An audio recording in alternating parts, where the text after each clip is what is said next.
Hi friends, it's Saturday night. So டின்னருக்காக எங்கள் வீட்டோட traditional and favourite dish oratti தான் செய்ய போகிறோம். அது எப்படி செய்கிறதுன்னு பார்க்கலாம். அதுக்கு 4 பங்கு இட்லி அரிசியும் 1 பங்கு துவரம் பருப்பையும் ஒரு 4 to 5 hours ஊற வச்சுக்கணும். அப்புறம் அது கூட இஞ்சியும் பச்சை மிளகாயும் சேர்த்து கிரைண்டர்லேயோ மிக்சிலேயோ நல்லா கெட்டியான பதத்தில் அரைச்சி வச்சுக்கணும். அதுக்கப்புறம் அதுக்கு ஒரு தாளிப்பு ரெடி பண்ணுறோம். அதுதான் அதில் டேஸ்ட்டே. அதுக்கு நிறையா எண்ணெய் ஊற்றி கடுகு, உளுந்தம்பருப்பு, கடலைப்பருப்பு சேர்த்து நிறைய வெங்காயம் சேர்த்துக்கலாம். நம்ம எவ்வளோ வெங்காயம் சேர்க்குறோமோ அந்த அளவுக்கு அது சூப்பர் டேஸ்ட்டாக இருக்கும். இப்போ வெங்காயம் சேர்த்து நல்லா வதங்கணும்னு அவசியம் கிடையாது.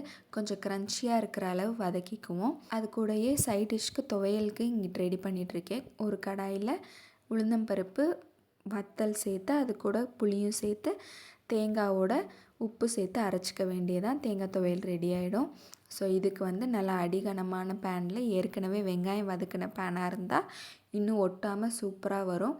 இது மாதிரி நம்ம கையிலேயே கொஞ்சம் திக்காக அடமாக தட்டிக்கிறணும். அதுக்கப்புறம் அதை ஒரு தட்டு போட்டு க்ளோஸ் பண்ணி நல்லா எல்லா பக்கமும் தீப்படுற மாதிரி நல்லா சட்டியை சுற்றி விட்டுக்கிட்டே இருக்கணும்.